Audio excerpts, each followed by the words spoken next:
हमें देखने को मिलता है खूब सारा कोहरा, घना कोहरा जो एक चादर की तरह पूरी दिल्ली को ढक देता है। पर क्या हो अगर ये कोहरा अपने साथ कुछ ऐसा लेकर आए जो आपकी जिंदगी ही बदल दे।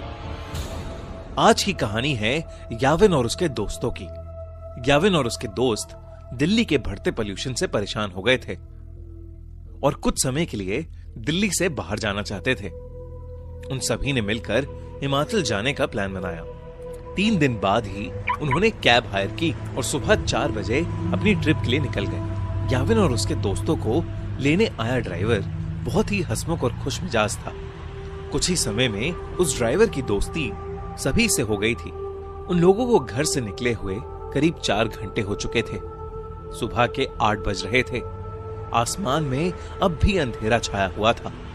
तभी गाड़ी में बैठे सभी लोगों को सामने रोड पर एक घने कोहरे की चादर दिखी। वो कोहरा इतना गहरा था कि उसके आगे रोड दिखाई ही नहीं दे रही थी। याविन ने नोटिस किया कि उनका ड्राइवर जो पहले बहुत मुस्कुरा रहा था अब अचानक से बहुत सीरियस हो गया है। उसके चेहरे का मानो रंग ही उड़ गया है। याविन को लगा कि शायद ड्राइवर कोहरे में गाड़ी चलाने से घबरा रहा था।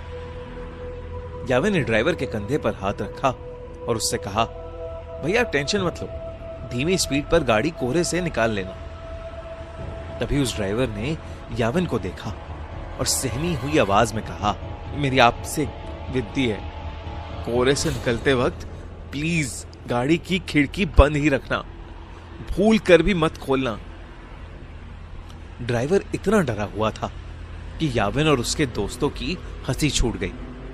इस पर उस ड्राइवर ने बताया कि वो जिस इलाके में है वहां कभी कोहरा नहीं आता और जब कभी ऐसा कोहरा आता है तो वो अपने साथ एक छलावा, एक झूठ, एक माया लेकर आता है।